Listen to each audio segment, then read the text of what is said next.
Para comentar sobre o cenário fiscal no país, a gente conversa mais uma vez, então, com o nosso analista de economia, Gabriel Monteiro. Gabriel, diante dessa situação atual, né, o que é necessário para estabilizar essa dívida pública? A gente já viu no levantamento que é preciso fazer esse corte, né? Quando a gente está falando em acerto, na prática é corte. O levantamento trouxe esse número de 330 bilhões de reais. O que a gente consegue fazer, o que o governo, né, melhor dizendo, consegue fazer nesse momento? Perfeito. Carol, o número é 330 bilhões de reais de ajuste, de corte. Quanto que é o orçamento discricionário, aquele que o governo pode ajustar ou cortar?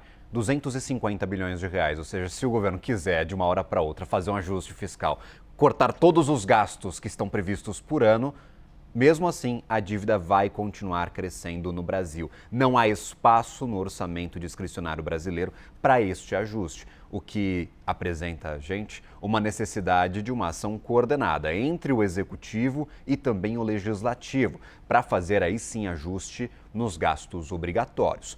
Ou com cortes destes gastos obrigatórios, desindexação, por exemplo, de alguns gastos que estão atrelados ao crescimento do PIB, ao crescimento da inflação, ou mesmo à arrecadação federal, ou com um mecanismo que evite o crescimento destes gastos obrigatórios ao longo do tempo. Há, por exemplo, alguns benefícios, é o caso da Previdência Social e de outros benefícios que são pagos pelo INSS, que são pagos com base no salário mínimo. Sempre que o salário mínimo cresce de forma real, acima da inflação, também leva estes gastos para cima e essa conta já está para além dos 1 trilhão de reais, 1 trilhão e 300 bilhões de reais é a conta do INSS. Ou seja, é uma dificuldade extrema. Como é que faz o ajuste fiscal sem penalizar a população mais necessitada, sem brecar o potencial de investimento do governo e sem paralisar processos e projetos que hoje estão em curso?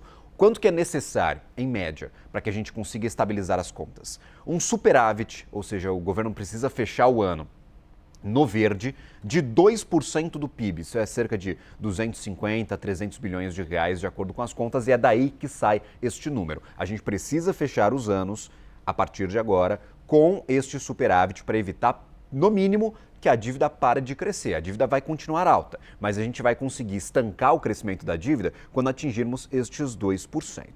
Outra preocupação, Carol, é a composição da nossa dívida. Como é que o governo se endivida? Ele pega dinheiro emprestado. De quem? Do mercado, de investidores internacionais e de investidores aqui no Brasil. A nossa dívida, a maior parte é em real, ou seja, a gente não tem aqueles grandes problemas como tem a Argentina de falta de dólar para pagar dívida internacional.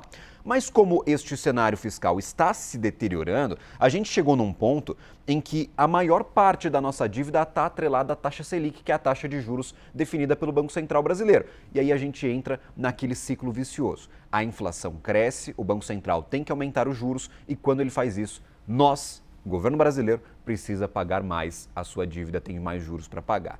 É uma tarefa muito difícil, mas a solução está nestes gastos obrigatórios e talvez em estancar o crescimento deles.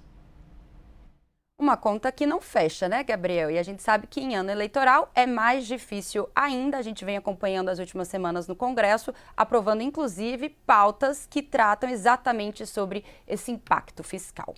Obrigada mais uma vez pelas suas informações.